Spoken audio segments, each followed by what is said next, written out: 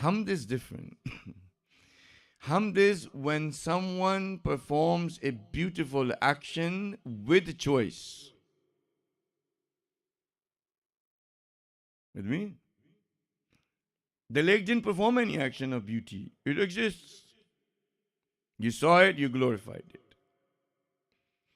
But hamd is when something beautiful is shown by choice. When a beautiful action is performed by choice. And when it is performed by choice and it's beautiful, hamd is for that performer. Praise is for that performer. What is the difference between the two, glory and praise? Madahi or madh and hamd. Now, this whole time that I've been speaking, when we perform a beautiful action based on our choice, do we perform it independently or do we perform it dependently? Dependently. If Allah subhanahu wa ta'ala did not give me the ability or the choice to perform a beautiful action, I would not have been able to. So therefore, the Arabs will say, Alhamd, Alif Lam. That when you go through all of the indirects, where you will end up with praise is Allah subhanahu wa ta'ala. Got it? That's why they say, Alhamdu. Well, now the Quranic verse is Alhamdu Lillahi Rabbil Alameen.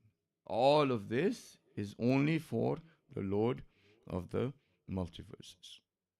See? So when you look at it this way, about need and about praise, right, you will develop a God consciousness.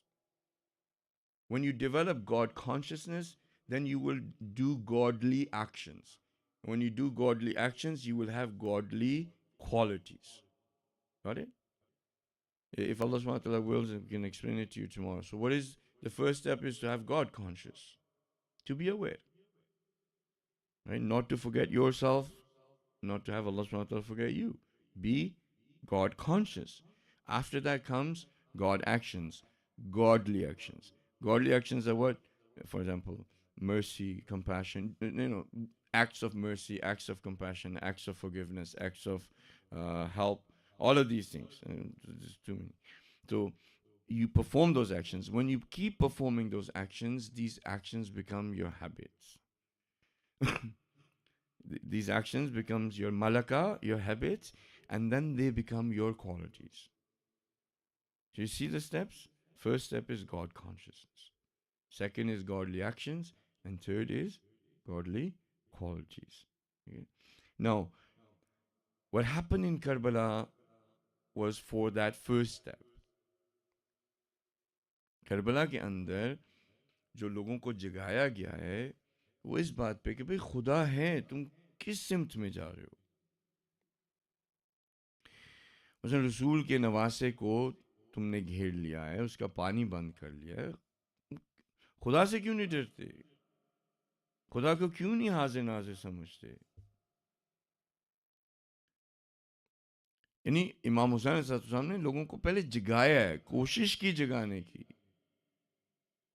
خطبات دیے، کوشش کرتے رہے کہ لوگ جاگ جائیں. کہ بھی حقیقت میں کیا کہ جب آپ اپنے آپ کو بلا چکے ہو اور اگر خدا نے آپ کو بلا دیا تو جو چیز کرنی ہے، اگر سو گئے ہو تو جاگنا ہے. اس جاگنے میں پتہ لگے گا میں تو فقر محض ہوں، میرے پاس تو کچھ بھی نہیں ہے. اور جب وہ یہ سمجھے گا اور پتہ لگے گا کہ جس نے مجھے سارا کچھ دیا ہے اس کے رسول کے نواسے کو میں کاٹنے جا رہا ہوں، کبھی نہیں کرتا. تو یہ کربلا میں جو خدا کے دشمن تھے وہ اپنے آپ کو بھی بلا چکے تھے اور پھر خدا نے بھی ان کو بلا دیا تھا.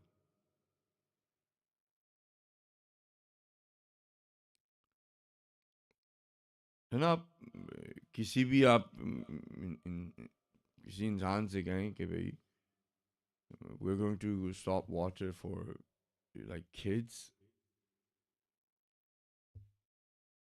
you know, we're not going to give water to children. What are they going to say to you? It's like, why? For 3 days, you know, the children of the Prophet were thirsty. And the thirst, we cannot imagine physically how difficult that was, how painful that was. زن آپ اگر روزہ رکھتے ہیں تو روزے کے اندر مثلا یہاں پہ کوئی اتنی گرمی بھی نہیں، کچھ بھی نہیں، بندے کو جب آخر میں جتنی پیاس لگتی ہے اور پھر اس کو پانی بھی نہ ملے اور پھر اگلے دن بھی نہ ملے اور پھر اس کے بعد بھی نہ ملے تو پیاس کی شدت کیا ہوگی، اور پھر گرمی. تو کوئی بھی انسان جو اپنے آپ کو سمجھتا ہے، انسان جانتا ہے، انسان وہ کبھی بھی بچوں کے ساتھ یہ نہیں کرے گا. حضرت عباس علیہ السلام جو ہیں وہ جب بھی امام حسین صلی اللہ علیہ وسلم کا کوئی صحابی جاتا تھا حضرت عباس اجازت مانگتے تھے، تو امام حسین صلی اللہ علیہ وسلم اجازت نہیں دیتے تھے. کہتے ہیں عباس تم علمدار ہو، میرے لشکر کے تم علمدار ہو، تم میری ڈھارس ہو، میرا سہارا ہو، کیسے تمہیں اجازت دوں؟ جب سارے اصحاب چلے گئے امام حسین کے پاس آ کے کہتے ہیں کہ مولا وہ جس لشکر کا آپ نے کہا تھا کہ میں علم بردار ہوں وہ تو لشکر رہا ہی نہیں، اب مجھے اجازت دے دیں، اب تو کوئی راہ نہیں، مجھے اجازت دیتے ہیں. امام حسین کہتے ہیں نہیں، تم میری ڈھارس ہو، میرا حوصلہ ہو. آپ کو پتہ حضرت عباس کو امام علی علیہ السلام نے یعنی بنایا اور مانگا ہی اس دن کے لیے تھا. ہر طرح سے ان کی جو تربیت کی حضرت عباس کی وہ اسی دن کے لیے کی تھی. یعنی حضرت عباس بنے ہی اس دن کے لیے تھے. جب آخری لمحات امام علی علیہ السلام کے جب ابن ملجم نے رحمۃ اللہ علیہ نے ضربت ماری ہوئی تھی اور ان کے سر کو جو ہے ایک پارچے سے باندھا ہوا تھا اور زہر جو ہے وہ سرایت کر گئی تھی جسم مطہر کے اندر، جس انداز میں ربط وصل کیا امام حسین کو حضرت عباس کو ایک دوسرے کا خیال رکھنے کے لیے، اور خیال بھی کس انداز سے کہ حسین کو امام یہ امام حسین صلی اللہ علیہ وسلم کی جو پیاس ہے نا، وہ بی بی فاطمہ نے بھی اس کا بہت خیال رکھا، رسول نے بھی رکھا، امام علی نے بھی رکھا کہ حسین پیاسا نہ اسے پیاس محسوس نہ ہو.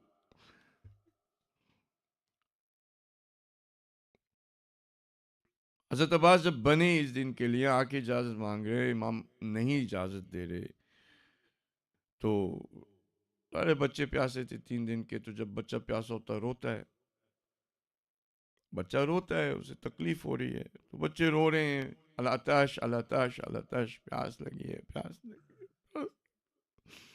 بی بی سکینہ بھی بچوں کے رونے کو سن رہی ہیں. بی بی سکینہ کی ڈھارس بھی، بی بی سکینہ کا سہارا بھی حضرت عباس ہے. بی بی سوچتی ہیں کہ ان بچوں کو جو پیاس لگی ہے، مجھے جو پیاس لگی ہے، چچا جو ہیں وہ پانی کو لا کے دے دیں گے. میرا چچا ہے عباس، اس کو میں کہوں گی وہ جا کے پانی لا دے گا. یہ بچے جو ہیں جن کو پیاس لگی، مجھے پیاس لگی، ان سب کو پانی مل جائے گا. بی بی اپنا مشکیزہ لے کے حضرت عباس کے پاس آتی ہے، کہتی ہے کہ چچا پیاس بہت لگی، پیاس بہت لگی ہوئی ہے، بچوں کو بھی لگی ہوئی ہے، آپ ہمیں پانی لا کے دے سکتے ہیں. حضرت عباس کے ذہن میں خیال آیا کہ یہ ایک موقع ہے، میں امام حسین صلی اللہ علیہ وسلم سے ایک دفعہ پھر دوبارہ جا کے اجازت مانگتا ہوں. مشکیزہ کو لے کر آئے امام حسین سے، کہا کہ مولا ٹھیک ہے، آپ مجھے جنگ کرنے کی اجازت نہیں دے رہے، پانی لے لانے کی تو اجازت دے دے، سکینہ کو پیاس لگی، بچوں کو پیاس لگی. امام حسین علیہ السلام اجازت دیتے ہیں، کہتے ہیں کہ آپ جائیں لیکن نیزہ لے کے جائیں، جنگ نہیں کرنی، پانی لانا ہے، دفاع کرنا اپنا، لیکن جنگ نہیں کرنی. کیونکہ اگر جس دن اگر آپ کے ہاتھ میں تلوار آ گئی اور آپ نے جنگ شروع کر دی، لوگ کہیں گے کہ حسین جنگ کرنے آیا. میں نہیں چاہتا کہ یہ لوگ سمجھیں کہ میں جنگ کرنے آیا تھا، میں آیا تھا ان کے بلانے پہ. میں جنگ کرنے نہیں آیا، میں شر پھیلانے کے لیے نہیں آیا، میں تفرقہ کے لیے نہیں آیا، میں فساد کے لیے نہیں آیا. میں آیا تھا، انہوں نے بلایا تھا، اور جنہوں نے بلایا انہوں نے پانی بند کر دیا، یہ مصیبتیں سب لے کر آئے. میں کہتا رہا میں کہیں اور چلا جاتا ہوں اگر تم نہیں چاہتے. تم میرے خون کے کیوں پیاسے ہوئے ہو؟ حضرت عباس فرات کے پاس آتے ہیں، امام وقت کے سامنے اپنے سر کو جھکا دیا، پانی کو دیکھتے ہیں، جو گھوڑا ہے وہ بھی پانی کو دیکھ رہا ہے. اب جو گھوڑا ہے اس کے جو مالک ہیں وہ حضرت عباس ہے، اور حضرت عباس کے مولا امام حسین صلی اللہ علیہ وسلم. اب نہ یہ جانور پانی پی رہا ہے، نہ حضرت عباس نے پانی پیا. پانی کو دیکھا، خیموں کی طرف دیکھا، پانی کو پھینک دیا. میرا مولا پیاسا ہے اور میں پانی پی لوں. مشکیزہ کو پانی سے بھرا اور خیموں کی طرف جانے لگے. اب یہ جو منظر کشی جس کے اندر میں نے ابھی تک کسی لفظ کا استعمال نہیں کیا کہ کتنے تیر، کتنی تلواریں، کتنے پتھر، ٹھیک ہے، میں نے ذکر نہیں کیا. ایسے لگ رہا نا جیسے بس آگے فرات کے پاس. حضرت عباس جا رہے ہیں، مشکیزہ کو لیے علم ہے. ایک وقت محسوس کرتے ہیں کہ ایک بازو میں طاقت نہیں رہی.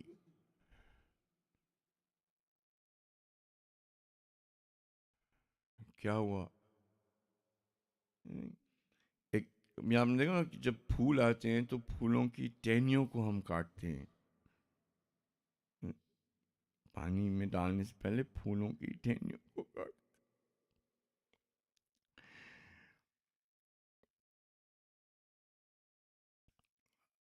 حضرت عباس کا بازو جس میں وہ طاقت محسوس نہیں کر رہے تھے،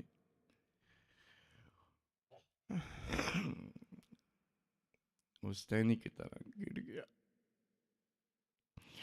مشکیزوں کو انہوں نے دوسرے بازو میں لیا، اس کو کاٹ دیا.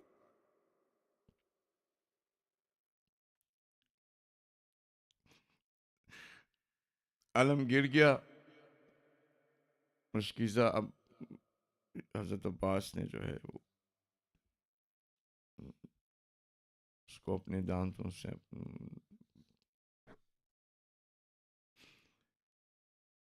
ایک تیر آتا ہے اور حضرت عباس کی امید کو وہ قطرہ قطرہ گرا دیتا ہے. تیر آیا, اس نے قطرہ قطرہ امید جو ہے وہ گرتی رہی. جیسے جیسے وہ قطرے گرتے گئے حضرت عباس کے جذبات بدلتے گئے. ان کو اپنا وعدہ یاد آ رہا تھا. پھر کچھ ایسے ہوا کہ حضرت عباس کو محسوس ہوا کہ سر پہ ایک عجیب سا ان کو بوجھ سا محسوس ہوا, جس کی وجہ سے وہ زمین کی طرف روانہ ہو گئے, بلندی سے نیچے کی طرف آنے لگے. دو شخصیتوں کا ایک بلندی سے نیچے آنا, اس کو تشبیہ دی جاتی ہے, کہا جاتا ہے کہ دونوں ایسے ہی بلندی سے نیچے آئے, ایک حضرت عباس کا اور ایک بی بی زینب.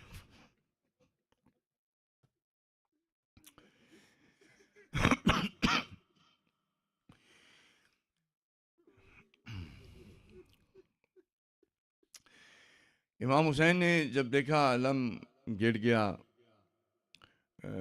وہاں سے خیموں سے نکلے. آدھا کہتے ہیں کہ اب حسین جب مقتل کی طرف جا رہے تھے نا, تو ان ایسے لگ رہا تھا جیسے ان کی کمر ٹوٹ چکی ہو, بالکل کمر میں خم آ گیا تھا, اور آہستہ آہستہ قدم لے رہے تھے, مقتل کی طرف جا رہے تھے. اس جگہ پہ پہنچے جہاں پہ حضرت عباس کربلا کی ریت پہ لیٹے ہوئے ہیں. ایک آنکھ میں جیسے کانٹا چبھتا ہے نا, جو کانٹے کی درد ہوتی ہے, ایک آنکھ میں اس طرح کی درد تھی.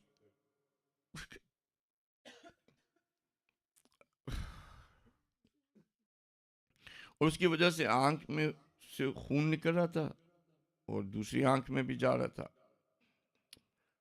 تو جب امام حسین پہنچتے ہیں نا, تو حضرت عباس کے سر کو اٹھا کے اپنی گود میں رکھتے. حضرت عباس اپنے سر کو پھر کربلا کی ریت پہ گرا دیتے, پھر امام حسین رکھتے ہیں, پھر حضرت عباس گرا دیتے ہیں. امام کہتے ہیں کہ کیوں ایسا کر رہے ہیں آپ؟ تو حضرت عباس کہتے ہیں کہ مولا میں اب جا رہا ہوں تو مجھے پتہ ہے پیچھے کوئی راہ نہیں, اور جو مقتل ہے وہاں پہ آپ اکیلے ہوں گے, آپ تو میرے پاس آئے ہیں, اس وقت کوئی نہیں ہوگا. میرے لیے یہ روا نہیں ہے کہ میں آپ کی گود میں سر رکھ لوں, اور جب آپ کا وقت آئے گا کسی کی گود نہیں ہوگی. مجھے یہ میرے لیے مشکل ہے, یہ میں نہیں برداشت کر سکتا. امام سے کہتے ہیں کہ میں آپ کا چہرہ دیکھنا چاہتا ہوں, میری آنکھوں میں خون ہے, اگر میرے بازو ہوتے میں خون کو ہٹاتا, آنکھوں سے ہاتھ ہوتے ہٹاتا, میں معذرت چاہتا ہوں, میں آپ سے کہہ رہا ہوں میری آنکھوں سے خون کو ہٹا دیں, میں دیکھنا چاہتا ہوں آپ کو.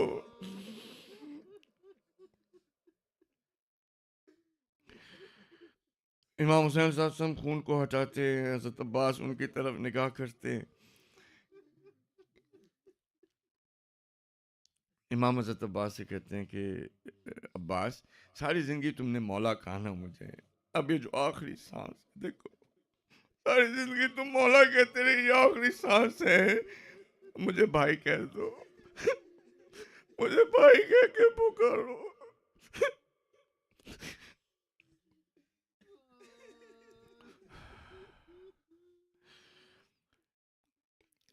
حضرت عباس امام سے کہتے ہیں کہ میں بھی کچھ آپ سے کہہ سکتا ہوں. دیکھیں, میری لاش کو نا یہاں پہ چھوڑ دیجئے گا, میں بہت زیادہ شرمندہ ہوں. میں سکینہ سے کہہ کے آیا تھا میں پانی لے کر آؤں گا, وہ بچوں کے ساتھ کھڑی ہوگی, میرا انتظار کر رہی ہوگی, اور جب آپ میری لاش لے کے جائیں گے مجھے بہت زیادہ شرمندگی ہوگی. اس کا مشکیزہ سے تو پانی سارا جا چکا, آپ مجھے خیموں کی طرف نہیں لے کے جانا. حضرت عباس امام حسین کی کے بارے میں فکر کریں, یہ بات کہہ کے نا ان کے بارے میں فکر کریں, کس طرح ایک لاش اس کے بازو نہ ہو اٹھانا کتنا مشکل.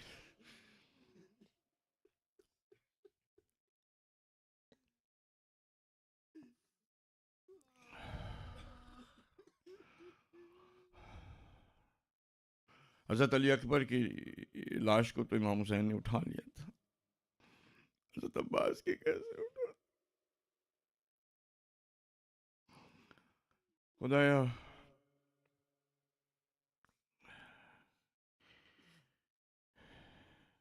جن کے جو پیکر وفا ہوں, جو باب الحوائج ہوں, ان کے وسیلے سے امام زمان صلی اللہ علیہ وسلم کی ظہور میں تعجیل کر دے, ہمیں ان کے اصحاب میں شمار کرمات میں.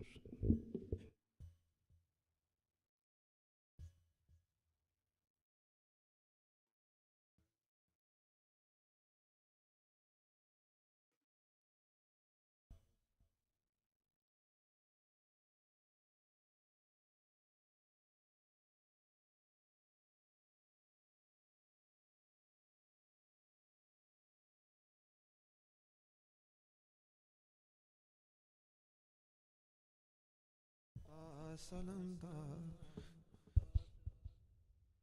ابا سلام دار ابا سلام دار ابا سلام دار ابا سلام دار ابا سلام دار ابا سلام دار ابا سلام دار ابا سلام دار. اب تک ہے زبانوں پہ علمدار علمدار ابا سلام دار ابا سلام دار ابا سلام دار ابا سلام دار. کس شان سے بابا کا علم تو نے اٹھایا ابا سلام دار ابا سلام دار. مشکیزہ چھدا لوٹ کے تو گھر نہیں آیا ابا سلام دار ابا سلام دار. اے شیر جواں اے پسر حیدر کرار ابا سلام دار ابا سلام دار ابا سلام دار ابا سلام دار.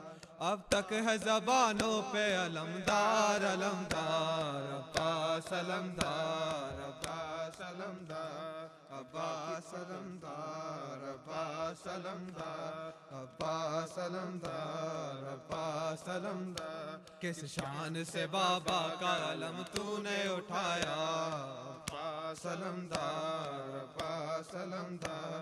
مشکیزہ چھدا لوٹ کے تو گھر نہیں آیا ابا سلام دار ابا سلام دار.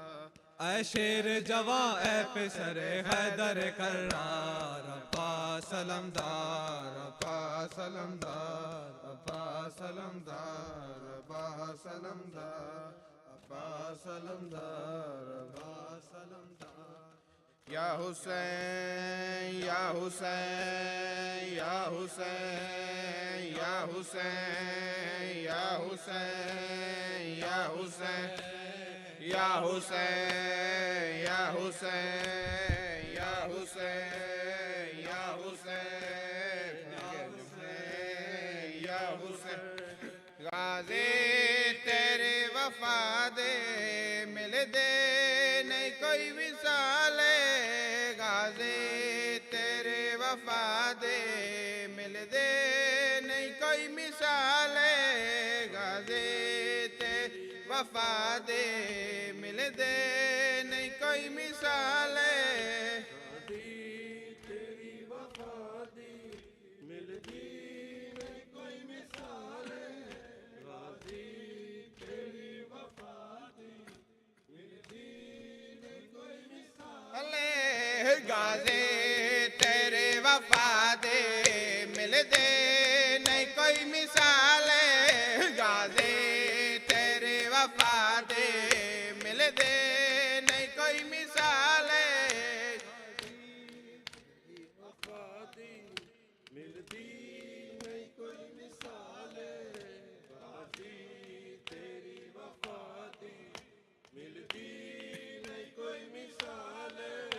غازی تیری وفا دے مل دے نہیں کوئی مثال غازی تیری وفا دے مل دے نہیں کوئی مثال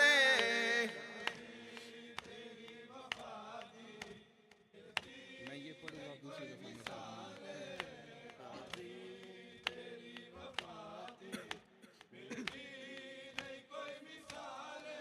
ہو اسی ول نہ پانی منگ دے ایک بار بول غازی اسی ول نہ پانی منگ دے ایک بار بول غازی او کھڑلا شتے پکارن کھڑلا شتے پکارن رو چھوٹے چھوٹے بالے کھڑلا شتے پکارن رو چھوٹے چھوٹے بالے غازی تیرے وفا دے مل دے نہیں کوئی مثال غازی تیرے وفا دے ملتی نہیں کوئی مثال غازی تیری وفا دے ملتی نہیں کوئی مثال اے غازی تیرے وفا دے مل دے نہیں کوئی مثال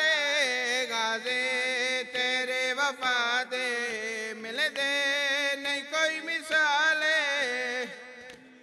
تیری وفا دے ملتی نہیں کوئی مثال غازی تیری وفا دے ملتی نہیں کوئی مثال ہو صدقے تیری وفا تو سر سانگ تے نہ چڑھیا صدقے تیری وفا تو سر سانگ تے نہ چڑھیا ول نہ نظر میں کو ول نہ نظر میں کو سینی دے کھلے والے ول نہ نظر میں کو سینی دے کھلے والے غازی تیری وفا دے مل دے نہیں کوئی مثال غازی تیری وفا دے مل دی نہیں کوئی مثال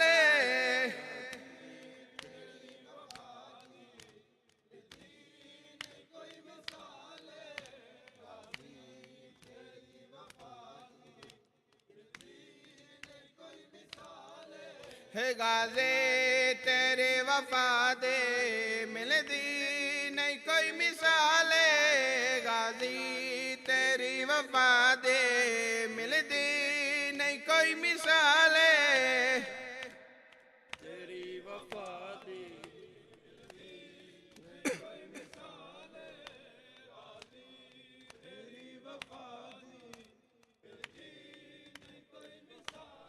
اے غازی تیرے وفا دے مل دے نہیں کوئی مثال غازی تیرے وفا دے مل دے نہیں کوئی مثال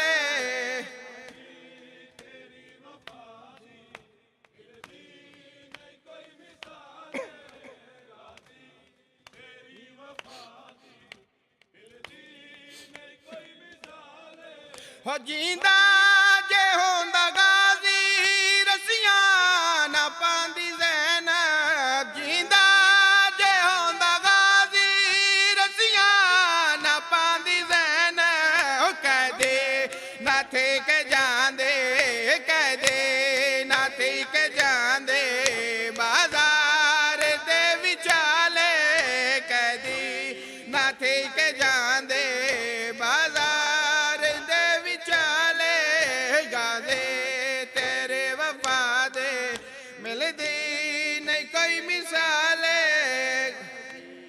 تیری وفا دے مل دی نہیں کوئی مثال غازی تیری وفا دے مل دی نہیں کوئی مثال غازی تیرے وفا دے مل دی نہیں کوئی مثال غازی تیری وفا دے مل دی نہیں کوئی مثال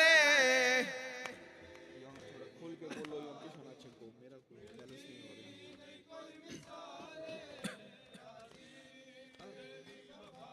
عباس آ جاؤ بھائی اکیلا ہے، عباس آ جاؤ بھائی اکیلا ہے، عباس آ جاؤ بھائی اکیلا ہے، عباس آ جاؤ اب ہماری باری بھائی اکیلا ہے، اے عباس آ جاؤ بھائی اکیلا ہے، عباس آ جاؤ بھائی اکیلا ہے، عباس آ جاؤ بھائی اکیلا ہے، عباس آ جاؤ بھائی اکیلا ہے، عباس آ جاؤ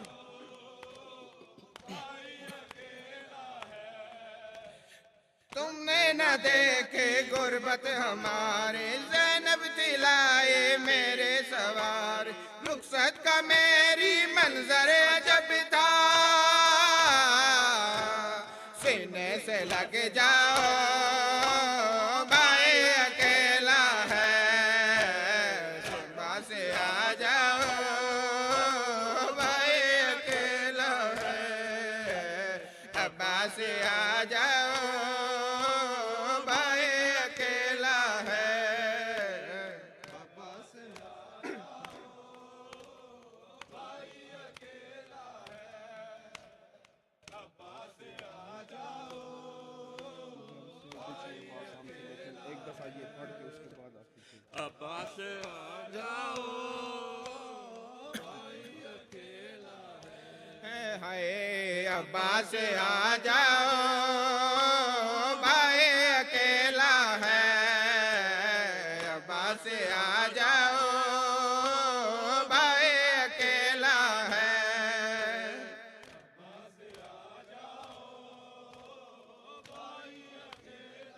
آخری شعر پڑھیں گے، سنگل ہی پڑھیں گے جس طرح پہلے پڑھا،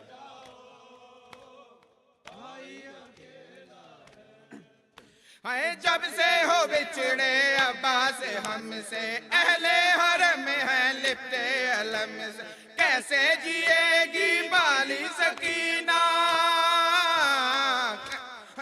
گاؤں کا بتلاؤ بھائی اکیلا ہے، کیا ہوگا بتلاؤ بھائی اکیلا ہے، عباس آ جاؤ بھائی اکیلا ہے، عباس آ جاؤ اللہم صلی علی محمد و آل محمد وجہ متوجہ اذان